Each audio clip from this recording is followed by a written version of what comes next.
నమస్తే, నేను మీ కరుణాకర్. ఎన్నికల ముందు కాంగ్రెస్ పార్టీ ఏవైతే 6 గ్యారెంటీలు ఇచ్చిందో కాంగ్రెస్ పార్టీ తెలంగాణలో అధికారం వచ్చినాక ఆ 2 పథకాలను అయితే ఇప్పటికే అమల్లోకి వచ్చాయి. మరో 2 పథకాలకు ఈ నెల 22న ముహూర్తం ఖరారైంది. మరో 2 పథకాలకు కాంగ్రెస్ పార్టీ శ్రీకారం చుట్టబోతుంది. మాట్లాడదాం. ప్రస్తుతం మనతో పాటు youth Congress national spoke person Raj Kumar గారు ఉన్నారు. అన్న నమస్తే. అన్న, ఇప్పటివరకైతే 6 గ్యారెంటీలు ఇచ్చిర్రు, 2 అమల్లోకి అయినాయి. ఇప్పుడు 27 తారీఖు ఇంకో 2 అమల్లోకి రాబోతుంది. ప్రతిపక్ష పార్టీ కావచ్చు, ఇతర పార్టీల నేతలు కావచ్చు, కాంగ్రెస్ పార్టీ కాలయాపన చేస్తుంది తప్ప అవి అమలు చేసే దిశగా మాత్రం అడుగులు వేస్తలేని చెప్పేసి ఇతర పార్టీ నాయకులు అంటారు. ఏమంటారు అన్న? ముందుగా మీ యొక్క టీవీ ప్రేక్షకులందరికీ హృదయపూర్వక నమస్కారాలు. నన్ను ఇక్కడికి ఆహ్వానించినందుకు. తెలంగాణ రాష్ట్రంలో మనందరికీ తెలిసిందే, కొత్త ప్రభుత్వం ఏర్పడి దాదాపు 2 నెలలు పూర్తయింది. అదేవిధంగా 3 నెలలు కావస్తుంది. రాష్ట్ర ప్రభుత్వం ఏర్పడ్డ వెంటనే ఏదైతే ప్రభుత్వం ప్రజలకు ఎలక్షన్లో ఇచ్చిన హామీలు ఏవైతే ఇచ్చిందో వాటిని నెరవేర్చే దిశగా ప్రభుత్వం ఏర్పడ్డప్పటి నుండే, అంటే డిసెంబర్ 3న ఏదైతే ఎలక్షన్ ఫలితాలు వెలువడ్డాయో, డిసెంబర్ 7న మంత్రివర్గం, మన తెలంగాణ రాష్ట్ర ప్రభుత్వం కాంగ్రెస్ పార్టీకి సంబంధించి కొత్త మంత్రివర్గం కావచ్చు, ముఖ్యమంత్రి గారు కావచ్చు, ఏదైతే ఎల్బీ స్టేడియంలో ప్రమాణ స్వీకారం చేసిన రోజు నుంచే రేపు ప్రమాణ స్వీకారం అనగానే తెలంగాణ రాష్ట్రంలో పాలన మొదలైంది.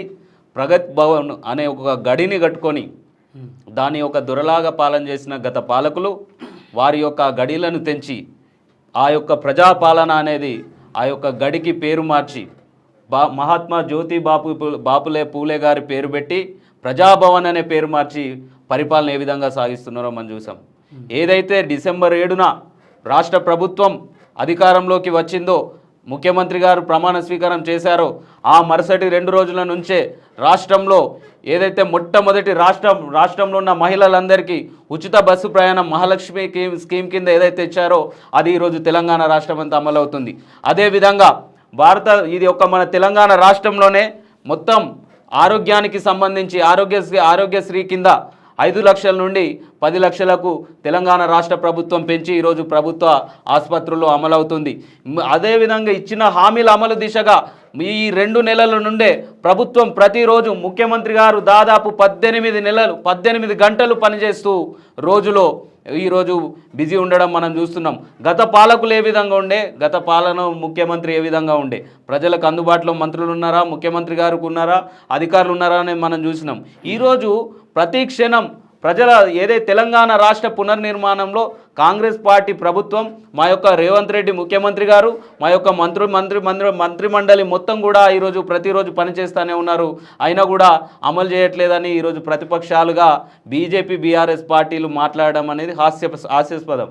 ఎందుకనంటే 10 సంవత్సరాలు వాళ్ళు అధికారంలో ఉన్నారు. వాళ్ళు ఇచ్చిన హామీలేంది, వాళ్ళు ఎన్ని చేసిండ్రు అనేది తెలంగాణ రాష్ట్ర ప్రజలు చూసిండ్రు కాబట్టి కాంగ్రెస్ పార్టీకి అధికారం ఇచ్చిర్రు అన్న మాట ప్రకారం అమలు దిశగానే ప్రభుత్వం అనేది పనిచేస్తుంది. ఇప్పుడు మీరు అధికారంలోకి వచ్చి తెలంగాణలో దాదాపు 60-70 రోజులు అవుతుంది. అవును. రైతుల మీద కాంగ్రెస్ పార్టీకి ఏమాత్రం చిత్తశుద్ధి లేదు. ఇప్పటి వరకు రైతుల అకౌంట్లలో రైతు బంధు కానీ, రైతు బీమా, అది ఏదైతే 2 లక్షల రుణమాఫీ అన్నారు కదా, అది ఇప్పటి వరకు చేయలేదని చెప్పేసి విపక్షాలు అంటున్నాయి. ఏమంటారు? అదే అన్న, మొన్న గవర్నర్ గారి ప్రసంగం, ఏదైతే బడ్జెట్ సమావేశాల్లో గవర్నర్ గారి ప్రసంగాన్ని చూసాం. ఈ జనవరి 26న గవర్నర్ గారి ప్రసంగం గణతంత్ర వేడుకలలో చూసాం. రాష్ట్ర ప్రభుత్వం, కాంగ్రెస్ పార్టీ తెలంగాణ రాష్ట్ర ప్రజలకు ఇచ్చిన హామీల దిశగానే అమలు చేస్తామని చెప్పాం. ఖచ్చితంగా అమలు దిశగానే ఈరోజు ప్రభుత్వం అనేది ఈరోజు పనులు నడుస్తున్నాయి. ఎందుకనంటే గత పాలకులు 9.5 సంవత్సరాలు రాష్ట్రాన్ని ఏ విధంగా, రాష్ట్ర ఖజానాన్ని ఏ విధంగా దెబ్బతీశారు, రాష్ట్ర ఆర్థిక వ్యవస్థను ఏ విధంగా దెబ్బతీశారు, రాష్ట్రంలో పరిపాలన విధానం అనేది ఏ విధంగా దెబ్బతింది, దానిని గాడిలో పెట్టే దిశగా ఈరోజు ఈ ప్రభుత్వం చూసుకుంటేనే ప్రజలకు ఇచ్చిన హామీలను ఈరోజు నెరవేర్చే దిశగా కాంగ్రెస్ పార్టీ ఈరోజు పనిచేస్తుంది అన్న. ఎందుకనంటే 9.5 సంవత్సరాలు రాష్ట్రంలో ఒక కుటుంబ పరిపాలన చేసింది, ఒక కుటుంబం రాష్ట్రాన్ని పాలించింది. నాడు దొరల పాలనలో ఏదైతే దొరలు రాజ్యాన్ని ఏలినట్టు ఈ యొక్క తెలంగాణ రాష్ట్రాన్ని కల్వకుంట్ల చంద్రశేఖరరావు గారు ఏకఛత్రాధిపత్యంగా అధికారుల మాట వినకుండా, నాయకుల మాట వినకుండా, ప్రతిపక్షాలను లెక్క చేయకుండా తనకిష్టం వచ్చిన నిర్ణయాలు తీసుకొని రాష్ట్ర ఆర్థిక వ్యవస్థను, రాష్ట్ర స్వరూపాన్ని, రాష్ట్ర భౌగోళిక స్వరూపాన్ని, రాష్ట్ర ఆర్థిక స్వరూపాన్ని పూర్తిగా దెబ్బతీయడం జరిగింది. దాన్ని గాడిలో పెట్టాల్సిన బాధ్యత ప్రస్తుతం ఉన్న ప్రభుత్వం మీద ఉంది. అదేవిధంగా రాష్ట్ర ఆర్థిక ఖజానా ఎంత, రాష్ట్రంలో ప్రస్తుతం ఉన్న మన బడ్జెట్ ప్రకారం ఎంత, మనం ఎన్ని హామీలు అమలు చేయగలుగుతాం, ఎన్ని రాష్ట్రానికి ఇంకా లోటు పడుతుంది, ఎంత మిగులు ఉంటుంది, అసలు రాష్ట్ర ప్రజలకు ఇచ్చిన హామీలను నెరవేర్చుకుంటూనే రాష్ట్ర ప్రజలకు ఏ విధంగా అభివృద్ధి చేయాలనే దిశగా ఈరోజు రేవంత్ రెడ్డి గారు కావచ్చు, మంత్రిమండలి గారు పనిచేస్తున్నారు. కాస్త సమయం పడుతుందన్న. ఎందుకనంటే తెలంగాణ రాష్ట్రం ఏర్పడ్డ వెంటనే ఈరోజు ప్రతిపక్షాలుగా ఉన్న బీఆర్ఎస్ పార్టీ అన్ని మాట్లాడుతున్నారు. మొన్నటిదాకా వాళ్ళు ఏమన్నారు, తెలంగాణ రాష్ట్రం భారతదేశానికే రోల్ మోడల్, ఈ యొక్క 10 ఏళ్లలోనే మేము అది ఏదైతే సమయం పడుతుందని మీరు అంటున్నారు కదా, 100 రోజులు సరిపోతుందా ఇప్పుడు ఆ సమయానికి? 6 గ్యారంటీలకు ఏదైతే మా రాష్ట్ర ముఖ్యమంత్రి గారు చెప్పినట్టు 6 గ్యారంటీలకు సంబంధించి ఈరోజు 2 గ్యారంటీలు అమలవుతూనే ఉన్నాయి. ఉచిత బస్ ప్రయాణం కావచ్చు, ఆరోగ్యశ్రీకి సంబంధించిన ఇది అమౌంట్ పెంపు అనేది అది అమలు అవుతుంది. ఈ నెల 27న ఏదైతే గృహలక్ష్మి పథకంలో భాగంగా 6 గ్యారంటీలలో ఈ ముఖ్యమైన స్కీములు అనేది భారతదేశంలో ఉన్న కేంద్ర ప్రభుత్వం భారతదేశ ప్రజల మీద ఏ విధంగా నిత్యావసర గ్యాస్ ధరలు ఈ ధరలు పెంచి పేద ప్రజల యొక్క కడుపు మీద కొట్టిందో, కాంగ్రెస్ పార్టీ ఎప్పుడు పేదల పక్షాన ఉండే పార్టీ, పేదల కడుపు గురించి ఆలోచించే పార్టీ. మేము ఖచ్చితంగా నిర్ణయం తీసుకున్నాం. ప్రతి తెలంగాణ రాష్ట్రంలోని అధికారంలోకి వచ్చిన వెంటనే 500కే గ్యాస్ను ఇస్తామని ఏ విధంగా చెప్పామో గృహలక్ష్మిలో భారతదేశం మన తెలంగాణ రాష్ట్రంలోని ఆడబిడ్డలకు ఈ నెల 27 నుంచి 200 యూనిట్ల ఉచిత విద్యుత్తు, ఏదైతే 500కు గ్యాస్ అనేది ఈ నెల 27 నుండి అఫీషియల్గా మా యొక్క కాంగ్రెస్ పార్టీ నాయకురాలు, మా ప్రియతమ నాయకురాలు ప్రియాంక గాంధీ గారి చేతుల మీదుగా అది అఫీషియల్గా ప్రారంభం అవబోతుంది. 4 గ్యారంటీలు అమలైనాయి. మిగతా గ్యారంటీలను కూడా 100 రోజుల్లో కాంగ్రెస్ పార్టీ అమలు చేస్తుందని మా నాయకులు చెప్పినట్టే చేస్తాం. ఖచ్చితంగా మాకు సమయం 5 సంవత్సరాల కాల పరిమితిలో మాకున్న ప్రజలు ఏదైతే కాంగ్రెస్ పార్టీకి అధికారం ఇచ్చారో ఈ 5 ఏళ్ళు ఉండేది కాంగ్రెస్ పార్టీ, తర్వాత మరో 5 ఏళ్ళు ఉండేది కాంగ్రెస్ పార్టీ, అప్పుడు ప్రజలు ఆశీర్వదిస్తే మళ్ళీ ఉండేది కాంగ్రెస్ పార్టీ. కాబట్టి ఈ యొక్క నాయకుల విమర్శలతో పని లేదు. ప్రజలు ఈరోజు ఆలోచిస్తున్నారు, కాంగ్రెస్ పార్టీ పనిచేస్తుంది, వాళ్ళకి సమయం ఇద్దాం. ఎందుకంటే కేసీఆర్ అనే వ్యక్తి రాష్ట్రాన్ని ఏ విధంగా దోచుకొని కుటుంబ పరిపాలన చేసి రాష్ట్ర వ్యవస్థను దెబ్బతీసిండో, కాంగ్రెస్ పార్టీ దాన్ని మళ్ళీ పునర్నిర్మించుకుంటూనే రాష్ట్రం ఏ విధంగా దెబ్బతిన్నదో వాళ్ళ యొక్క పరిపాలనలో దానికి కేసీఆర్ హయాంలో తెలంగాణ రాష్ట్రం దెబ్బతిన్నది. అవును, ఆర్థికంగా. అవును. మీ దగ్గర ఆధారాలు ఉన్నాయి. అవును, ఎన్నికల ముందు నుంచి కూడా మీరు అప్పటి నుంచి కూడా చెప్పుకుంటూ వస్తున్నారు, ఆధారాలు ఉన్నాయి. ఏదైతే మేడిగడ్డ కావచ్చు, కాళేశ్వరం కావచ్చు, విద్యుత్ శాఖలో కావచ్చు, అనేక రకాలుగా కేసీఆర్ ఫ్రాడ్ చేసిందని చెప్పేసి ఇప్పటి వరకు చెప్పుకుంటూ వస్తున్నారు. మరి సిబిఐ ఎంక్వైరీ పెట్టవచ్చు కదా మీరు, కేసీఆర్ భయపడుతున్నారా? కేసీఆర్కి ఎందుకు భయపడుతున్నారు? మరి ఎంక్వైరీ పెట్టవచ్చు కదా. బరాబర్ ఎంక్వైరీ, ఇప్పుడు విజిలెన్స్ ఎంక్వైరీ అనేది జరుగుతుంది. ఏది కాళేశ్వరం ప్రాజెక్టు మీద. రాష్ట్రంలో ఉన్న ఏదైతే అవినీతి అధికారులు, ఏదైతే ఈ కాళేశ్వరం ప్రాజెక్టుకి సంబంధించిన అధికారులు ఉన్నారో, రాష్ట్రంలో ఈ సిఎస్ గారు కానీ, గత ప్రభుత్వంలో ఉన్న సిఎస్ సోమేష్ కుమార్ గారు నుంచి కావచ్చు, మిగతా కేసీఆర్కు తొత్తులుగా ఉన్న అధికారులను ఇప్పుడు తొలగించడం జరిగింది. వాళ్ళు రాజీనామా చేయాలని కోరడం జరిగింది. అదేవిధంగా కాళేశ్వరం ప్రాజెక్టు మీద మొన్న అసెంబ్లీలో చర్చ కూడా జరిగింది. కాగ్ రిపోర్ట్ ఏదైతే ఇచ్చిందో దాని మీద అసెంబ్లీలో రాష్ట్ర ప్రజలకు అందరికీ కళ్ళకు కట్టినట్టు ఆ యొక్క ప్రాజెక్టు స్వరూపం తెలియాలి, దానివల్ల ఎంత దోపిడీ జరిగింది తెలియాలనేది మొన్న అసెంబ్లీ సమావేశాల్లో ప్రజలకు శ్వేతపత్రాలు విడుదల చేసి కాంగ్రెస్ పార్టీ ప్రతిదీ ప్రజలకు కళ్ళకు, ప్రజాపాలనలో ప్రజలకు రాష్ట్ర శాసనసభలో ఏం జరుగుతుందో తెలియాలి అని చెప్పేసి మనం కాంగ్రెస్ పార్టీ ఆ రోజు సభలో కావచ్చు, ఇప్పుడు కూడా ప్రత్యక్షంగా మాట్లాడడం జరుగుతుంది. దాని మీద ఎంక్వైరీ జరుగుతుంది. మిషన్ భగీరథ కావచ్చు, కాళేశ్వరం ప్రాజెక్టు కావచ్చు, రాష్ట్రంలో జరిగిన ఏదైతే దళిత బంధు స్కీములలో జరిగిన అవినీతి కావచ్చు, అదేవిధంగా రాష్ట్రంలో ఏదైతే ఈ కల్వకుంట్ల చంద్రశేఖరరావు పరిపాలనలో ఏ డిపార్ట్మెంట్లో ఏ విభాగాల్లో అవినీతి జరిగిందో వాటన్నిటి మీద ముఖ్యమంత్రి రేవంత్ రెడ్డి గారు చెప్పినట్టు ప్రతి ఒక్క దాని మీద ఎంక్వైరీ చేస్తాం. అదేవిధంగా ఏదైతే మన హైదరాబాద్ రాజధాని నడిబొడ్డున డాక్టర్ బిఆర్ అంబేద్కర్ గారు విగ్రహం పెట్టారు, ఆ విగ్రహంలో జరిగిన అవకతవకలకు సంబంధించి కూడా విచారణ జరుగుతుందని చెప్పడం జరిగింది. అమరవీరుల స్తూపానికి సంబంధించి అవకతవకలకు సంబంధించి విచారణ జరుగుతుందని చెప్పడం జరిగింది. సెక్రటేరియట్ నూతన నిర్మాణం, ఇంకొక 100 ఏళ్ల నిర్మాణం, అది సెక్రటేరియట్ కొత్తది, అంతకుముందు ఉన్న నిర్మాణాలు పనిచేసేది ఉండే, వాటిని అంత తొందరగా కూల్చేసి ఈ యొక్క ప్రజాధనాన్ని వృధా చేసి దాదాపు 1500 కోట్ల రూపాయలు ఎందుకు పెట్టి కట్టారు, దాని మీద విచారణ చేస్తామని ప్రభుత్వం చెప్పింది. ఎవరికి చేయట్లేదన్న? కాంగ్రెస్ పార్టీ 60 రోజుల్లోనే మార్పు మొదలైంది. వీటన్నిటి మీద, వ్యవస్థలన్నిటి మీద ఎంక్వైరీ చేస్తామని రేవంత్ రెడ్డి గారు చెప్పారు. వాటన్నిటి మీద ఎంక్వైరీ చేయడం జరిగింది. మీరంటారు వ్యతిరేకత మొదలైందని, ప్రతిపక్షాలు అంటారు. ఏది నమ్మాలి? అట్లే అంటారు. వ్యతిరేకత ఎవరికి మొదలైంది? ప్రజల లోపల కాదు. మీ మీద అయిందంట కదా. ఎక్కడైంది? మా మీద అయిందా? అంటే వాళ్ళ మీద 9.5 సంవత్సరాల లోపల వాళ్ళు రాష్ట్రాన్ని పట్టి పీడిస్తే వాళ్ళ మీద వ్యతిరేకత అయింది కాబట్టి ఈరోజు బీఆర్ఎస్ పార్టీ ప్రతిపక్షంలో ఉంది. కాంగ్రెస్ పార్టీ మీద నమ్మకం ఉంది కాబట్టి ఈరోజు అధికార పక్షంలో మేము ఉన్నాం. అంటే ఎప్పుడు వ్యతిరేకత మొదలైంది? వాళ్లకు పార్టీ మీద పదవులు పోయేసరికి, మొన్నటిదాకా నామినేట్ పదవులలో ఉండే, మంత్రులలో ఉండే, ముఖ్యమంత్రులు వాళ్ళ చేతిలో ఉండే, వాళ్ళ కుటుంబాల చేతిలో మంత్రులు ఉండే కాబట్టి వాళ్ళు ఈరోజు వాళ్ళ మీద ఉన్న వ్యతిరేకతని, వాళ్లకు కాంగ్రెస్ పార్టీ మీద ఉన్న వ్యతిరేకతని ఈరోజు వాళ్ళు ప్రజల మధ్య ఉన్నదని చెప్పేసి వాళ్ళ యొక్క లోపాలని ఈరోజు ప్రజల మీద రుద్ది ఏదో చేస్తా అంటే ప్రజలు చాలా స్పష్టంగా ఉన్నారు. తెలంగాణ రాష్ట్ర ప్రజలు అనేది ఈరోజు కాంగ్రెస్ పార్టీ కూడా కావచ్చు. రాష్ట్ర ప్రభుత్వం తెలంగాణలో నూతన ప్రభుత్వం ఏర్పడ్డదంటేనే ప్రజలు ఈ యొక్క కేసీఆర్ పాలన పట్ల విసిగిపోయి కాంగ్రెస్ పార్టీకి అధికారం ఇస్తేనే రాష్ట్రంలో ఆల్టర్నేట్ అనేది, కేసీఆర్కి ఆల్టర్నేట్ ఒక నాయకుడు ముఖ్యమంత్రిగా రేవంత్ రెడ్డి గారిని అనుకున్నారు కాబట్టి రేవంత్ రెడ్డి గారి నాయకత్వంలో కాంగ్రెస్ పార్టీకి ఈరోజు అధికారం ఇచ్చి కేసీఆర్ పరిపాలనకు ముగింపు పలికారు. ప్రజల్లో వ్యతిరేకత మొదలు కాలే, బట్ ఏంటంటే ప్రజలు కూడా చూస్తున్నారు. ఎందుకు కాంగ్రెస్ పార్టీ అన్న ప్రకారం కొద్దిగా కాలయాపన అవుతుంది అని అంటే రాష్ట్ర ఖజానా లేదని ముఖ్యమంత్రి పదే చెప్తున్నారు. మేము లంక బిందెలు ఉన్నాయనుకుంటే ఖాళీ కుండలు ఉన్నాయని ఒక వ్యంగ్యంగా ముఖ్యమంత్రి గారు మాట్లాడాల్సిన పరిస్థితి ఎందుకంటే వచ్చింది అనంటే సంపద పెరిగింది రాష్ట్రంలో కాదు, కేసీఆర్ కుటుంబంలో సంపద పెరిగింది, బీఆర్ఎస్ పార్టీ నాయకుల్లో సంపద పెరిగింది అనేది ముఖ్యమంత్రి గారు చెప్పారు. రైట్. మీరు 6 గ్యారెంటీలు అర్హులైన వాళ్ళందరికీ ఇస్తామని చెప్పేసి, అవును, మీరు ప్రభుత్వంలో అధికారంలోకి వచ్చినాక 6 గ్యారెంటీలు ఏదైతే ఇస్తామన్నామో తెల్ల రేషన్ కార్డు ఉన్న వాళ్ళకే ఇస్తామని చెప్పేసి తర్వాత చెప్పుకుంటూ వచ్చారు. ఇది కరెక్టా? ఖచ్చితంగానా.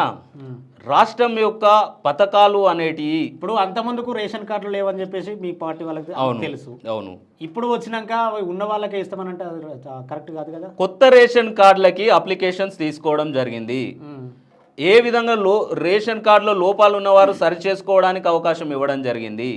కొత్త రేషన్ కార్డులకు అప్లికేషన్ తీసుకున్నామనంటే రాష్ట్రంలో ఎవరైతే అర్హులు ఉన్నారో వాళ్ళందరికీ ఈ పథకాలు అమలు కావడమే కాకుండా కొత్త వారికి రేషన్ కార్డులు ఇచ్చి ఏదన్నా పాత రేషన్ కార్డులో ఉన్న లోపాలను సవరించి ఈరోజు అర్హులందరికీ ఇస్తామని చెప్తున్నారు. అంటే పథకాలు ఎవరికి కావాలన్నా కడుపు నిండోనికి ఉన్నోనికి అన్నం పెడితే అది ఏమన్నా తృప్తి ఉంటుందా? ఎవరైతే ఆకలితో ఉన్నారో వాళ్ళకు అన్నం పెడితే ఈరోజు వాళ్లకు మనకు ఏదైతే కూడా మనకు న్యాయం జరుగుతుంది, భగవంతుడు మనల్ని దీవిస్తాడు. ఈరోజు అవసరం ఉన్న వాళ్ళకు పథకాలు ఇవ్వాలి తప్ప ఈరోజు కేసీఆర్ లాగా ఏదైతే బీడు భూములకు, సెలబ్రిటీల భూములకో, లేకపోతే పెద్ద బడా కంపెనీలకో, భూస్వాములకో, దొరలకో ఈరోజు రైతు బంధు ఇచ్చినట్టు రాష్ట్ర ఖజానాన్ని పంచిపెట్టాల్సిన అవసరం ఏముంది? కాంగ్రెస్ పార్టీ కూడా ఎవరు అవసరం ఉన్నారు, ఎవరు కావాలి అనుకుంటున్నారో వాళ్ళకే అసలైన అర్హులకు ఇవ్వడంలో తప్పేంటి అసలు? ఓకే. మీ గతంలో కేసీఆర్ నిరుద్యోగులకి నిరుద్యోగ భృతి అన్నాడు, అది మర్చిపోయిండు, ఊసే లేదు అని చెప్పేసి చాలా వరకు చెప్పుకుంటూ వచ్చారు. మేము అధికారంలోకి వచ్చినాక ఇస్తామని అన్నారు. అవును. మరి మీరు ఎప్పుడు స్టార్ట్ చేస్తున్నారు? మీకు కూడా దానికి టైం పడుతుందా? ఇంకా 2 లక్షల ఉద్యోగాలు, సంవత్సరానికి 2 లక్షల ఉద్యోగాలు తెలంగాణ యువతకు కాంగ్రెస్ పార్టీ తరపున మా యొక్క రేవంత్ రెడ్డి గారు ముఖ్యమంత్రి గారు స్పష్టంగా చెప్పడం జరుగుతుంది. సంవత్సరానికి 2 లక్షల ఉద్యోగాలు తెలంగాణ రాష్ట్రంలో ఉన్న నిరుద్యోగులకు ప్రభుత్వ ఉద్యోగాలు ఇస్తామని చెప్పడం జరిగింది. అదే మాటకు మా ముఖ్యమంత్రి గారు కట్టుబడి ఉన్నారు, కాంగ్రెస్ పార్టీ కట్టుబడి ఉంది. దాని దిశగానే రాష్ట్రంలో అధికారంలోకి రాకముందు ఏదైతే బీఆర్ఎస్ పార్టీ కేసీఆర్ పరిపాలనలో ఏ విధంగా ఉద్యోగ వ్యవస్థను దెబ్బతీసిండు, టీఎస్పీఎస్సీని దెబ్బతీసిండు, దాన్ని రూపుమాపి ఆ యొక్క టీఎస్పీఎస్సీని ప్రక్షాళన చేస్తా అన్నాం. ఈరోజు కాంగ్రెస్ పార్టీ ప్రక్షాళన చేసింది. దానికి ఉన్న ఏదైతే టీఎస్పీఎస్సీ చైర్మన్ను మార్చింది, టీఎస్పీఎస్సీ భారతదేశంలో యూనియన్ పబ్లిక్ సర్వీస్ అని ఏదైతే కమిషన్ ఉందో దాని ప్రకారమే యూపీఎస్సీ ప్రకారమే మన టీఎస్పీఎస్సీ ఉండాలని చెప్పేసి ముఖ్యమంత్రి రేవంత్ రెడ్డి గారు మంత్రులు ఢిల్లీ వెళ్ళి యూపీఎస్సీ చైర్మన్ గారిని కలిసి మాకు కూడా ఇంతే నాణ్యంగా దాదాపు యూపీఎస్సీ అంటే 100 ఏళ్ల చరిత్ర గల యూపీఎస్సీ దానికి ఉన్న విధంగానే టీఎస్పీఎస్సీ ఉండాలి. పకడ్బంద అంతే ఏదైతే ఈ యొక్క అవినీతి లేకుండా ఉద్యోగాలు జరగాలని మేము ఏ విధంగా చేసినామో కాంగ్రెస్ పార్టీ కూడా అదే విధంగా మన తెలంగాణ రాష్ట్రంలో ఉద్యోగాలు ఇవ్వాలని చెప్పేసి ఈరోజు ప్రక్షాళన చేసి మొన్న గ్రూప్ 1 నోటిఫికేషన్ కూడా ఇవ్వడం జరిగింది. అంటే ఇప్పుడు మీ ప్రభుత్వంలో ఏం అవకతవకలు జరగవు? గ్యారంటీయా? పక్కా గ్యారంటీ ఇస్తాం మేము. తెలంగాణ రాష్ట్రంలో ఏ విధంగా అయితే ఉద్యోగులకు అన్యాయం జరిగిందని మనం చూసినామన్నా, తెలంగాణ రాష్ట్రం ఏర్పడ్డదే ఈరోజు ఉద్యమ రథసారథి కేసీఆర్ అని చెప్పుకుంటున్నాడు. అసలైన ఉద్యమ రథసారథి ఎవరన్నా? అమరవీరులు. తెలంగాణ రాష్ట్రంలోని నిరుద్యోగ యువత, తెలంగాణ రాష్ట్రంలోని యువకులు, ఉపాధి లేని యువకులు అసలైన తెలంగాణ రాష్ట్ర రథసారథులు. ఎందుకనంటే ఈరోజు విద్యార్థులు కొట్లాడి అమరులైనరు కాబట్టి తెలంగాణ రాష్ట్రం వచ్చింది. విద్యార్థులు కొట్లాడినరు కాబట్టి తెలంగాణ రాష్ట్రం వచ్చింది. బ్రతికుండి కొట్లాడింది విద్యార్థులే. ఈరోజు వారి యొక్క ప్రాణత్యాగాలు చేసింది మాలాంటి విద్యార్థులే. అంటే రథసారథులు ఎవరైనా తెలంగాణ రాష్ట్రానికి అసలైన రథసారులు విద్యార్థులు కదా. మరి తెలంగాణ కోసం 1200 మంది అమరులు వాళ్ళ ప్రాణాలు బలిదానం ఇచ్చారు. అవును. వాళ్ళకు గుర్తింపు లభించిందా? వాళ్ళకు కానీ వాళ్ళ కుటుంబాలకు కానీ ఏమైనా గుర్తింపు లభించిందా? ఆ గుర్తింపు లభించలేదు కాబట్టి కాంగ్రెస్ పార్టీ కూడా ఉద్యమకారులను దృష్టిలో పెట్టుకొని వారికి నెలకు ఏదైతే కాంగ్రెస్ పార్టీ ఇస్తా అన్న దాని ప్రకారం మొన్న ఏదైతే మేము గ్యారంటీలు తీసుకున్నామో దానిలో ఉద్యమకారులు ఎవరు, ఉద్యమం సమయంలో ఎవరికైతే వాళ్లకు ఏ విధంగా అన్యాయం ఈ బీఆర్ఎస్ పార్టీ ప్రభుత్వం చేసిందో మా తెలంగాణ రాష్ట్ర ప్రభుత్వంలో కాంగ్రెస్ పార్టీ అసలైన ఉద్యమకారులను గుర్తించాలని చెప్పేసి వాళ్ళని కూడా దరఖాస్తు చేసుకోమని చెప్పింది కదా. అసలైన ఉద్యమకారులు తెలంగాణ మలిదశ ఉద్యమంలో కీలక పాత్ర పోషించినటువంటి వ్యక్తి అంటే అగ్నికి ఆవుతాయండి ఎల్బీనగర్ చౌరస్తాలో శ్రీకాంతాచారి. అవును. తొలి అమరుడు తెలంగాణ రాష్ట్రం మలిదశ ఉద్యమం. అవును. అతని తల్లికి మరి మీరెందుకు పిలిచి పదవి ఇవ్వలేకపోతున్నారు? ఎమ్మెల్సీ నామినేటెడ్ పోస్ట్ ఇవ్వచ్చు కదా. శ్రీకాంతాచారి గారి తల్లి వివిధ రకాల పార్టీల్లో ఉంది. మీరు చూశారు అది. ఒకసారి టీఆర్ఎస్ అని, వాళ్ళ భర్త గారు ఒకసారి కేఏ ప్రజాశాంతి పార్టీలో అని చెప్పేసి, ఒకసారి కేసీఆర్ను తిట్టడం, ఒకసారి ఇంకొక పార్టీలోకి వెళ్ళడం, ఈ విధంగా వారు చేశారు. అంటే రాజకీయంగా మాట్లాడుతున్నా కాంగ్రెస్ పార్టీ మన తెలంగాణ రాష్ట్రానికి ఈరోజు రాష్ట్రం ఏ విధంగా సిద్ధించిందో శ్రీకాంతాచారి గారిని ఎప్పటికీ ఈ యొక్క రాష్ట్రం కాంగ్రెస్ పార్టీ గౌరవిస్తూనే ఉంటుంది. అదేవిధంగా ఆ అమరుడైన ఆ యొక్క తల్లిని ఏదైతే శ్రీకాంత గారి తల్లిని కూడా కాంగ్రెస్ పార్టీ గౌరవిస్తూనే ఉంటుంది. కానీ కాంగ్రెస్ పార్టీ పార్టీలో పదవులు పిలిచి పదవులు ఇవ్వాల్సిన బాధ్యత కానీ ఎందుకంటే లేదు. ఎందుకంటే ఆమె వివిధ పార్టీలో తిరిగింది కదా. ఆమె మా పార్టీలో ఉన్నట్లయితే ఏది కోదండరామ్ గారు మీరు ఇప్పుడు చూసారు. తెలంగాణ ప్రజా సమితి అనేది కాంగ్రెస్ పార్టీతో పొత్తులో మీరే పిలిచిచ్చారు కదా. మేము పిలిచియడం కాదండి. 2018 ఎన్నికల్లో అసెంబ్లీ ఎన్నికల్లో కోదండరామ్ గారి పార్టీ కాంగ్రెస్ పార్టీ కలిసి పనిచేయడం జరిగింది.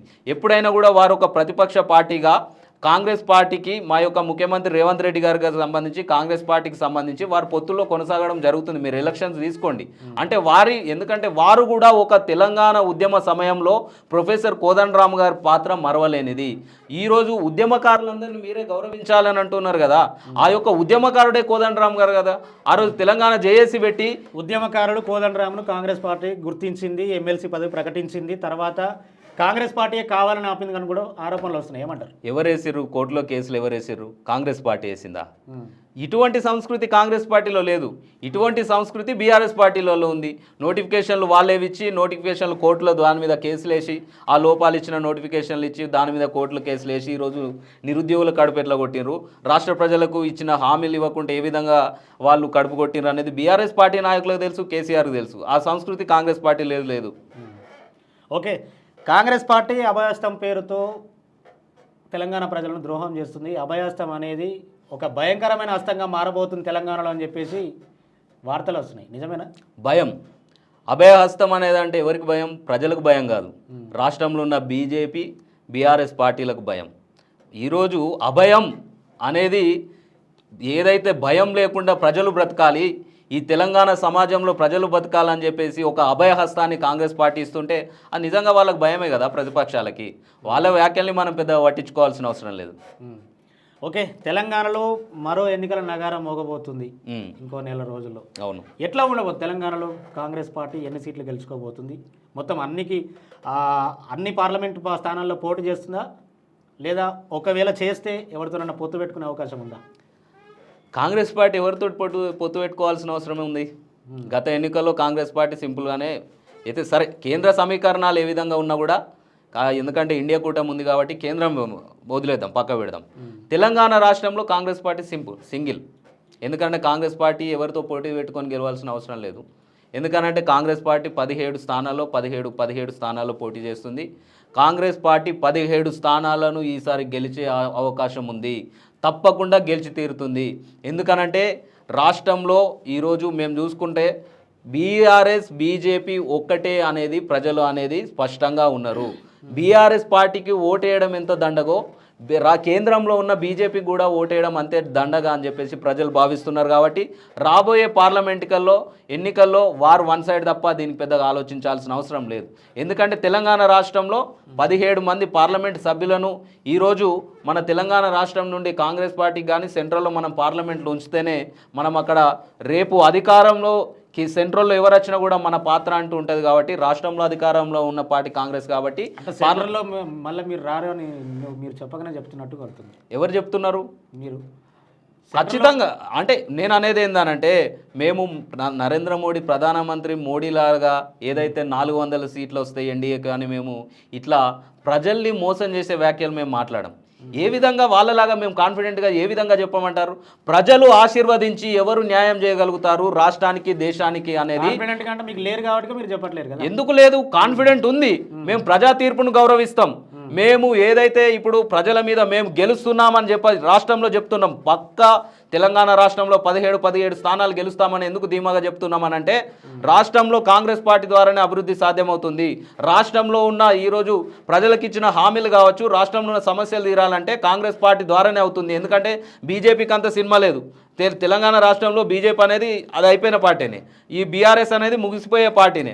రాష్ట్రంలో కాంగ్రెస్ పార్టీనే ఉంది కాబట్టి ఆల్టర్నేట్ కాంగ్రెస్ పార్టీనే, అధికారం కాంగ్రెస్ పార్టీనే కాబట్టి చెప్తున్నాం. ఈరోజు మోడీ గారు 400 సీట్లను కాన్ఫిడెంట్గా చెప్తున్నట్టు అని మీరు అనిపిస్తుంది, కానీ అది కాన్ఫిడెన్స్ కాదు, భయం. ఎందుకు? మోడీ గారు ఏదైతే 2014 నుంచి 24 వరకు ఈ 10 ఏళ్ల కాలంలో ఈ 9.5 సంవత్సరాల్లో మోడీ గారు దేశ ప్రజలకు ఇచ్చిన హామీలు ఎన్ని నెరవేర్చిండ్రు అనేది ఒకసారి మనం అందరం అడుగుదాం. ఒక భారతదేశ పౌరులుగా మీరు ఒక జర్నలిస్ట్ అయినా, నేను ఒక ఈరోజు సామాన్య పౌరుడినైనా మనం ఆలోచిద్దాం. భారతదేశానికి నరేంద్ర మోడీ గారు ఏం చేశారు? భారతదేశంలో హిందూ ముస్లిం వద్ద లొల్లీలు పెడితే దేశం అభివృద్ధి చెందినట్ట? భారతదేశంలో ఏదైతే వివాదాస్పద పథకాలు తీసుకొచ్చి వివాదాస్పద చట్టాలు చేస్తే భారతదేశం అభివృద్ధి చెందినట్ట? భారతదేశం అనేది 60 ఏళ్ళుగా ఏదైతే 75 ఏళ్ళ స్వతంత్ర భారతం నేటి వరకు అభివృద్ధి చెందుతూనే ఉంది.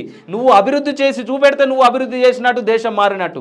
కానీ దేశంలో ఈరోజు హిందూ ముస్లిమ్స్ అంటూ, ఈరోజు రాముడు హిందువులు క్రిస్టియన్స్ అంటూ విడదీస్తూ పరిపాలన చేస్తే దేశం ఏడు అభివృద్ధి చెందినట్టు? అందుకు 400 సీట్లు వస్తాయా? ఎప్పుడు 400 సీట్లు వస్తాయి? పేద ప్రజలకు 2014 ఎలక్షన్ ముందు నరేంద్ర మోడీ గారు ఒక హామీ ఇవ్వడం జరిగింది. భారతదేశంలో ఉన్న అవినీతిని లేకుండా చేస్తా, సంతోషం అన్నారు. చేసిర్రు అన్నారా? ఎక్కడ చేసిర్రు? అవినీతిని మొత్తం లేకుండా చేస్తామని చెప్పేసి ఇవి ప్రతి ఒక్క భారతీయునకంటూ 15 లక్షల రూపాయలు నల్లధనం స్విస్ బ్యాంకుల నుంచి తీసుకొచ్చి వేస్తా అన్నారు. వేసిర్రా? భారతదేశంలో ఉన్న ప్రతి పేదవానికి ఇల్లు కట్టిస్తా, అసలు ఇల్లు లేని వాళ్ళు భారతదేశంలో ఉండద్దు అని చెప్పారు. అది ఆ హామీ చేసిర్రా? భారతదేశంలో ఉన్న నిరుద్యోగులందరికీ ఉద్యోగాలు ఇస్తాం, ప్రభుత్వ ఉద్యోగాలు ఇస్తాం, సంవత్సరానికి 2 కోట్ల ఉద్యోగాలు ఇస్తామని చెప్పారు. ఆ హామీ నెరవేర్చిర్రా? ఏదైతే మన తెలంగాణ రాష్ట్రానికి సంబంధించి కేంద్రం రాష్ట్రం 2 ఉంటాయి. ఈరోజు తెలంగాణ రాష్ట్రంలో బీజేపీ పార్టీ రాష్ట్రాన్ని ఎంత దారుణంగా మోసం చేసిందనంటే, రాష్ట్రం కాంగ్రెస్ పార్టీ ఇచ్చి కేంద్రం పునర్విభజన చట్టం ద్వారా రాష్ట్రంలో ఉన్న సమస్యలను పరిష్కారం చేసుకోవడానికి, కొత్తగా ఏర్పడ్డ రాష్ట్రం అభివృద్ధి చెందడానికి పునర్విభజన చట్టంలో హామీలు మనకి ఇవ్వడం జరిగింది. కృష్ణా నది జలాలు కావచ్చు, రాష్ట్రానికి రావాల్సిన ప్రాజెక్టులు కావచ్చు, ఇవన్నీ మనకు పునర్విభజన చట్టంలో ఉంటే ఒక్కటి అయినా ఈ యొక్క కేంద్ర ప్రభుత్వం అమలు చేసిందా అనేది ఈ యొక్క బీజేపీ పార్టీ నాయకులను, నరేంద్ర మోడీ గారిని మనం ప్రశ్నించాల్సిన అవసరం ఉంది. ఈరోజు తెలంగాణ రాష్ట్రానికి మనకు రావాల్సిన ఐటీఐఆర్ ప్రాజెక్టుని గుజరాత్ పట్టుకపోయిండు నరేంద్ర మోడీ. తెలంగాణ రాష్ట్రానికి ఇవ్వాల్సిన కాజిపేట్ కోచ్ ఫ్యాక్టరీని ఇవ్వలేదు. తెలంగాణ రాష్ట్రానికి రావాల్సిన ఏదైతే ఎయిమ్స్ లాంటి ఈ యొక్క మెడికల్ కాలేజీలు మన తెలంగాణ రాష్ట్రానికి ఇవ్వలేదు. ఏ విధంగా నరేంద్ర మోడీ కానీ అమిత్ షా కానీ హైదరాబాద్ వచ్చి తెలంగాణ రాష్ట్రానికి వచ్చి ఏ విధంగా ఓట్లు అడుగుతాడు? తెలంగాణ రాష్ట్రాన్ని మేము మోసం చేశామని అడుగుతారా? భారతదేశ ప్రజల్ని మేము మోసం చేశాం, మాకు 400 సీట్లు ఇవ్వండి అని అడుగుతారా? భారతదేశ రైతులను మేము రోడ్ల మీద చంపుతున్నాం, మేము 400 సీట్లు ఇవ్వాలని అడుగుతారా? మమ్మల్ని మరోసారి గెలిపించాలని అడుగుతారా అని ఈ యొక్క కేంద్ర ప్రభుత్వాన్ని మేము ప్రశ్నిస్తున్నాం. రైట్. ఖచ్చితంగా ఇక్కడ తెలంగాణలో చూసుకుంటే బీజేపీ పార్టీ మళ్ళీ సెంట్రల్లో బీజేపీ పార్టీ రాబోతుంది. తెలంగాణలో గతంలో ఎప్పుడు లాస్ట్ టైం ఎన్నికల్లో 3 లేదా 4 సీట్లు గెలుచుకున్నాం. ఈసారి ఇంకా 4 సీట్లు పెరిగినాయి. ఎంపీ సీట్లు కూడా ఖచ్చితంగా తెలంగాణలో మాకు పెరుగుతాయి, ఖచ్చితంగా మాకు నమ్మకం ఉంది అని చెప్పేసి బీజేపీ వాళ్ళు అంటున్నారు. ఎందుకనంటే మన తెలంగాణ రాష్ట్రంలో భారతీయ జనతా పార్టీ అనేది తెలంగాణ రాష్ట్రంలో ఒక ప్రతిపక్ష పార్టీ. అదేవిధంగా తెలంగాణ రాష్ట్రంలో ఏ విధంగా కేసీఆర్ పరిపాలనలో ప్రజలు ఈ యొక్క పరిపాలన పట్ల విసిగిపోయి అలసిపోయి రాష్ట్రంలో ప్రతిపక్షంలో ఏ పార్టీ కొట్లాడింది? కాంగ్రెస్ పార్టీ కొట్లాడింది. రాష్ట్రంలో ప్రతిపక్ష పార్టీగా బీజేపీ కూడా కొట్లాడడం జరిగింది. ఎందుకనంటే ప్రజలు కొట్లాడితే, ప్రజల సమస్యల పట్ల కొట్లాడితేనే, ఒకప్పుడు రాష్ట్ర సమస్య మీద కొట్లాడితేనే కేసీఆర్ని నాయకుడిని చేసిర్రు, 2 సార్లు ముఖ్యమంత్రిని చేసిర్రు. అదేవిధంగా ఒక నాయకుని చేసిన తర్వాత కేసీఆర్ విఫలమైంది కాబట్టి ఈరోజు ప్రతిపక్షంలో కూర్చోబెట్టారు. సరే, భారతీయ జనతా పార్టీ కూడా కొట్లాడింది కాబట్టి ప్రజాస్వామ్యంలో ప్రజా తీర్పును గౌరవించి 8 స్థానాలను ఇవ్వడం జరిగింది. దాన్ని మేము ఎటువంటి విధంగా తప్పుపట్టాం. అంతే తప్ప 8 స్థానాలు ఇచ్చిర్రు అని చెప్పేసి ఈరోజు మేము రాష్ట్రంలో మళ్ళీ అధికారంలోకి వస్తాం, పార్లమెంట్ ఎన్నికల్లో మేము సీట్లు గెలుస్తామని చెప్పేస్తే అది అధ్వానం, అది ఏమవుతుందంటే అజ్ఞానం అవుతుంది. ఎందుకంటే భారతీయ జనతా పార్టీకి ఒక సంస్కృతి ఉంది. ఈరోజు భారతీయ జనతా పార్టీ మోడీ కావచ్చు, అమిత్ షా కావచ్చు, ఈ యొక్క సంస్కృతి, విష సంస్కృతి, ప్రజాస్వామ్యం మీద దాడి జరుగుతుంది దేశంలో. ఎందుకనంటే ప్రజాస్వామ్యబద్ధంగా ఎన్నికైన ప్రభుత్వాలను భారతదేశంలో కూల్చి అధికారంలోకి రావడం ఈ యొక్క మోడీ, అమిత్ షాలకు అలవాటు అయిపోయింది. ఈరోజు 8 సీట్లు అనేది వాళ్ళకి వచ్చిన ఓటింగ్ పర్సెంటేజ్ ఎట్లా? సరే, గతానికి పోలిస్తే ఇప్పుడు పెరిగింది కావచ్చు, అది అధికారంలోకి వచ్చే అంత పెరిగిందా? ఒక 8 అంటే ఒక పార్లమెంటు పరిధిలో 7 ఎమ్మెల్యే టికెట్లు ఉంటాయి. వీళ్ళకి మొత్తం రాష్ట్ర వ్యాప్తంగా వచ్చినాయే 8 ఎమ్మెల్యే టికెట్లే. వీళ్ళు ఎట్లా గెలుస్తారు? రాష్ట్రంలో 119 నియోజకవర్గాలు ఉంటే 17 పార్లమెంట్లు ఉన్నాయి అంటే వీళ్ళు గెలవాల్సింది. సరే, వాళ్ళన్న ప్రకారం వాళ్ళు 8 సీట్లు గెలితే వాళ్ళు ఎన్ని సీట్లు గెలవాలి? పార్లమెంట్లో 1 సీటు గెలవాలి. మేమేమంటామంటే ఆ 1 సీటు కూడా బీజేపీ పార్టీ నాయకులకు రాదు. రైట్. మొన్న రీసెంట్గా ప్రధానమంత్రి నరేంద్ర మోడీ గారిని కేసీఆర్ కలిసి ఈ రాబోయే పార్లమెంట్ ఎలక్షన్లో పొత్తు పెట్టుకునే దిశగా కేసీఆర్ ఏమన్నా అడుగులు వేస్తున్నా అనుకోవచ్చా? వాళ్ళు ఎట్లా అంటే రహస్య ప్రేమికులు. ఇన్ని రోజులు లోపల కలుసుకున్నారు, లోపల మాట్లాడుకున్నారు. కేసీఆర్ ఢిల్లీకి వెళ్ళి రాగానే కవితకు మళ్ళీ ఈడీ నుంచి నోటీసులు కూడా అందినాయి, ఈ నెల 26న విచారణకు హాజరు కావాలని. అంతే కదా, మేము బయటికి కొట్టుకున్నట్టు చేస్తాం, లోపల కలిసి ఉంటాం. వాళ్ళు ఎప్పటి నుండి చేసే సిస్టమే. సరే, ఇప్పటికైనా బయటపడతారా ప్రేమికులు? మరేమన్నా ఇద్దరి మధ్యలో ఏమన్నా బహిరంగ ఒప్పందం జరుగుతుందా అని చూస్తున్నాం, కానీ అది ఇప్పటికి కూడా బయటపడతలేరు. వార్తాపత్రికలలో చూస్తున్నాం. అంటే ప్రేమికులు ఎట్లా బయటపడాలి? కవితను అరెస్ట్ చేయాలా? కవితను అరెస్ట్ చేయాలండి. ఈరోజు లిక్కర్ స్కామ్లో ఏదైతే ఆమ్ ఆద్మీ పార్టీకి సంబంధించిన నాయకులను ఢిల్లీ లిక్కర్ స్కామ్లో అరెస్ట్ చేయలేదా? ఈడీ వాళ్ళని ఇప్పుడు విచారణ చేసి జైల్లో పెట్టలేదా? మరి ఎందుకు కేసీఆర్ ఇది స్పెషలా? తప్పు చేసిన ప్రతి ఒక్కరిని అరెస్ట్ చేయాల్సిన బాధ్యత కేంద్ర ప్రభుత్వం కావచ్చు, కేంద్ర ప్రభుత్వ సంస్థల మీద ఈడీ, సిబిఐ వీటన్నిటి మీద ఉంటుంది. మరి ఎందుకు చేయట్లేదు? కవితను ఎందుకు స్పెషల్గా చూస్తున్నారు? అంటే ఖచ్చితంగా తప్పు చేసిన వాళ్ళు ఎవరైనా అరెస్ట్ చేయాలి కదా. అంటే వీళ్ళిద్దరి మధ్యలో ఈ ఒక ఒప్పందం కుదిరింది. బీజేపీ, కాంగ్రెస్ పార్టీ అనేటివి ఏదైతే వాళ్ళు ఆకాశం నింగి లాంటివి, ఇవి రెండు ఒకటి కావు. తూర్పు పడమ లాంటి లాగా ఇవి రెండు ఎప్పుడు ఒకటి కావు. ఈ యొక్క ప్రాంతీయ పార్టీలు అనేటివి, భారతదేశంలో ఉన్న ప్రాంతీయ పార్టీలు అనేటివి సెంట్రల్లో ఏ పార్టీ అధికారంలో ఉంటే వాటి మీద పోయి ఆలే పక్షులు లాంటివి అన్నట్టు.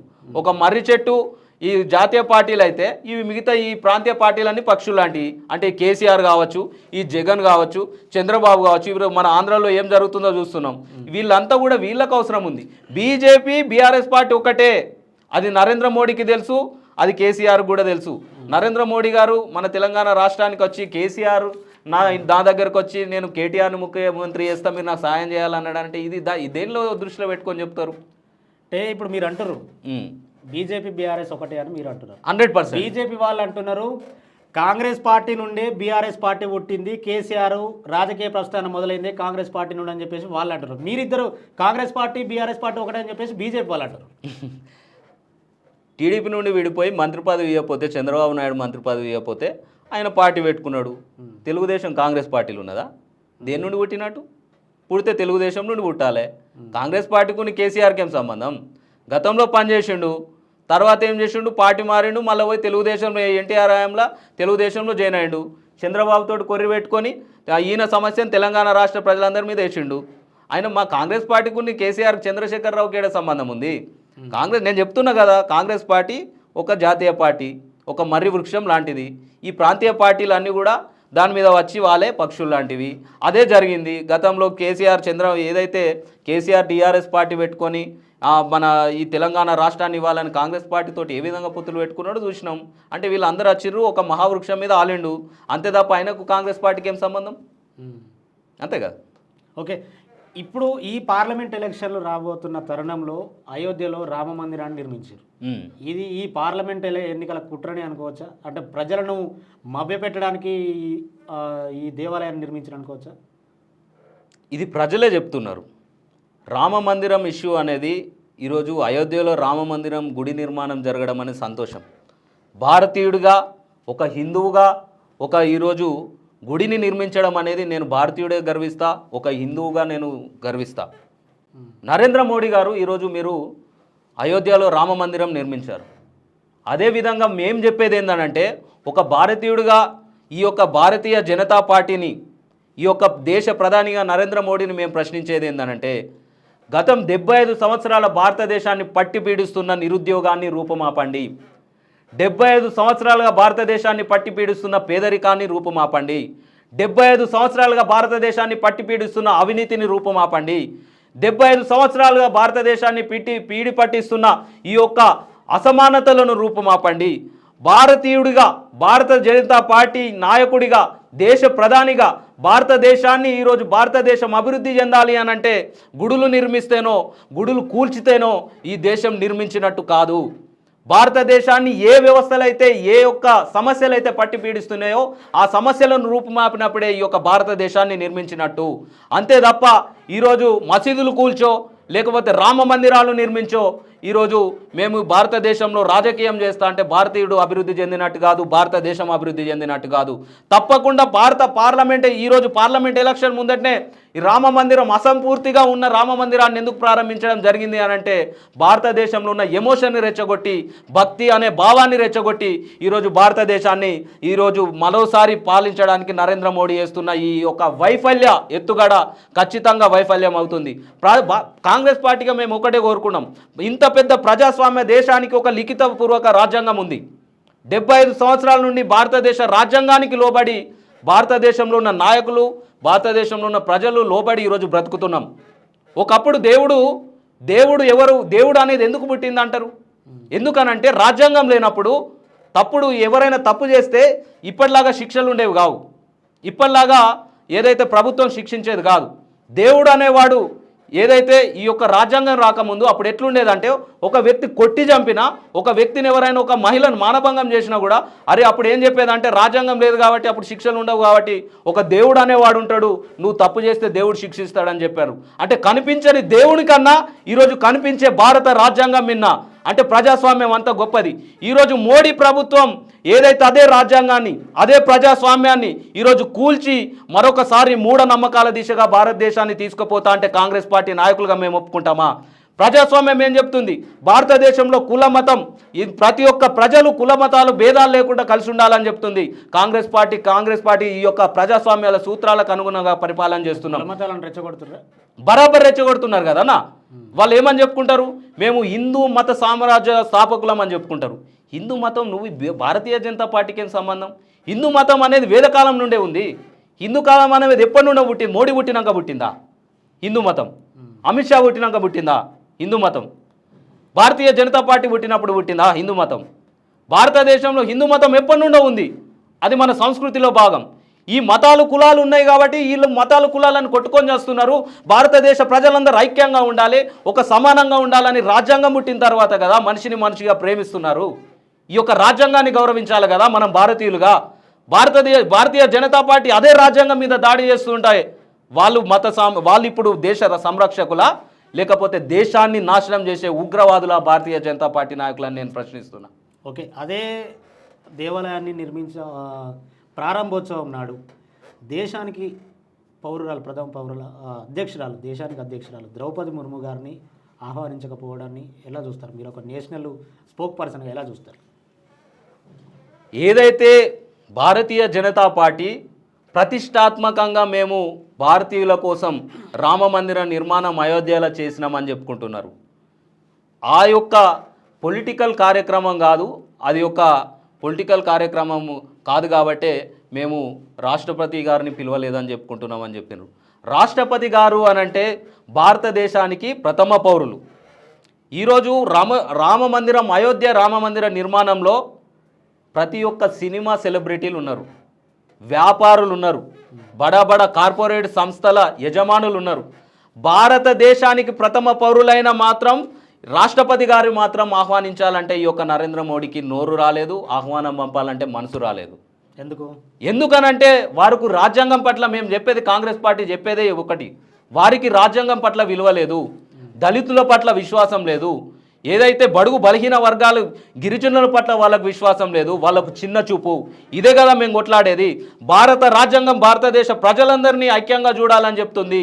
ఈ యొక్క భారతీయ జనతా పార్టీ మాత్రం ప్రజలను విభజించు పాలించు అనే విధంగా పరిపాలన చేస్తూ ఈరోజు దేశంలో ఉన్న దళితుల గిరిజనుల నాయకులను ఈరోజు ఈ భారత ప్రథమ పౌరులను అవమానిస్తూ ఈ యొక్క చీడ సంస్కృతిని భారతీయ జనతా పార్టీ చేస్తూ దేశ ప్రజల మీద దాడి చేస్తుంది.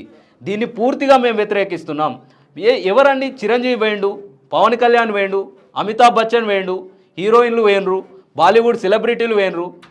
అంతే తప్ప భారత రాష్ట్రానికి ప్రథమ పౌరులైన రాష్ట్రపతిని పిలవడానికి వీళ్ళకు నోరు రాలేదు. వీళ్ళకు రాజకీయాలు అడ్డొచ్చినాయా? అది రాజకీయ కార్యక్రమం, అధికారిక కార్యక్రమమైనా ఆడ రాజకీయమే జరుగుతుంది, రాజకీయ కార్యక్రమమైనా రాజకీయమే జరుగుతుంది. అటువంటప్పుడు భారతదేశ ప్రథమ పౌరుని విలువలేదనంటే వాళ్ళకు భారత రాజ్యాంగం మీద ఎంత గౌరవం ఉంది? కొత్త పార్లమెంటు భవనాన్ని ఢిల్లీలో నిర్మించారు కదా, అక్కడికి కూడా పిలిచారా? మరి ప్రజాస్వామ్య పార్లమెంటు వ్యవస్థకి భారతదేశానికి ప్రథమ పౌరుడు రాష్ట్రపతి గారు కదా, మరి పార్లమెంటుకి ఎందుకు విలువలే? అక్కడేమడ్డొచ్చింది అంటే ప్రజానికి ఒక ఆదివాసీ బిడ్డ, అవును అంటే ఒక కులం కోణంలో చూసి ఆహ్వానించలేదంటారు. 100% కదన్నా. భారతీయ జనతా పార్టీ ఈరోజు ఏం చెప్తుంది? భారతీయ జనతా పార్టీ అంటే మేము హిందూ మత సంరక్షకులం, మేము భారతదేశ సంరక్షకులం, మేము భారత ప్రజలను రక్షించడానికి భారతీయ జనతా పార్టీ పుట్టింది, మేమందరం యోధులాగా కొట్లాడుతున్నామని చెప్తున్నారు. ఈరోజు భారతదేశాన్ని పట్టి పీడిస్తున్న సమస్య హిందూ మతమో, క్రైస్తవ మతమో, ముస్లిం మతమో కాదు. భారతదేశాన్ని పట్టి పీడిస్తున్న సమస్య పేదరికం, భారతదేశాన్ని పట్టి పీడిస్తున్న సమస్య నిరుద్యోగం, భారతదేశాన్ని పట్టి పీడిస్తున్న సమస్య అసమానతలు. భారత సంరక్షకులుగా మీరు పోరాటం చేయాల్సింది కులం మీదనో, మతం మీదనో, దేశ పౌరుల మీదనో కాదు. ఈ యొక్క సమస్యల మీద పోరాటం చేయండి భారతీయ జనతా పార్టీ నాయకులారా, ప్రధానమంత్రి నరేంద్ర మోడీ, అమిత్ షా. ఈరోజు మీరు హిందువుల మీద, ముస్లింల మీద, క్రైస్తవుల మీద ఈరోజు మీరు దాడులు చేసుకుంటా, భారతదేశ ప్రజల మీద దాడులు చేసుకుంటా ఈరోజు భారతదేశాన్ని నాశనం చేస్తున్నారు. ఇదే భారతీయ జనతా పార్టీలోని నాయకులను నేను ఒకటి అడుగుతున్నా, వీళ్ళు హిందూ మతాన్ని కాపాడతామని చెప్తున్నారు కదా, ఈరోజు భారతదేశంలో మెజారిటీ ప్రజలు ఎవరున్నారన్న? హిందువులే కదా ఉన్నది. భారతదేశంలో మెజారిటీ ప్రజలు హిందువులనే ఉన్నది. భారతీయ జనతా పార్టీ తీసుకొచ్చిన ట్యాక్స్ల వల్ల దేశ ప్రజలు ఇబ్బంది పడుతున్నారంటే మెజారిటీ ప్రజలు ఎవరు ఇబ్బంది పడుతున్నట్టు? హిందువులు కాదా? భారతదేశంలో ఈ యొక్క నల్ల చట్టాలు తీసుకొని వచ్చి రైతుల మీద దాడులు చేస్తున్నారంటే ఇబ్బంది పడే మెజారిటీ ప్రజలు ఎవరు? హిందువులు కాదా? భారతదేశంలో నిరుద్యోగ సమస్యను ఈరోజు పెంచి పోషిస్తున్నారంటే ఇబ్బంది పడే మెజారిటీ ప్రజలు ఎవరు? హిందువులు కాదా? భారతదేశంలో నిత్యావసర వస్తువుల ధరలు పెంచి ఈరోజు ప్రజలను పట్టి పీడిస్తున్నారంటే ఇబ్బంది పడే ప్రజలు ఎవరు? హిందువులు కాదా? మరి ఇంత మీరు భారతీయ జనతా పార్టీ నాయకులు ఇటువంటి చట్టాలను తీసుకొచ్చి, ఇటువంటి సంస్కరణలు తీసుకొచ్చి హిందువులను ఇబ్బంది పెడితే భారతీయ జనతా పార్టీ నాయకులకు మేము హిందూ మత సంరక్షకులం అని చెప్పుకునే హక్కు ఉందా? నేను మీ ఛానల్ ద్వారా ప్రశ్నిస్తున్నా. ఉందా? లేదు. రైట్. ఫైనల్గా కొంతమంది నాయకుల పేర్లు అడుగుతా, వన్ వర్డ్ ఆన్సర్ చెప్పండి, ఓకేనా? కేసీఆర్, నియంత, కేటీఆర్, అహంకారి, బండి సంజయ్, నాలెడ్జ్ పెంచుకోవాలి, Kavitha, liquor queen, Revanth Reddy, is a leader, fighter, Sonia Gandhi, great human being, Priyanka Gandhi, values, Rahul Gandhi, is a genuine leader, Harish Rao, cunning. Thank you అన్న.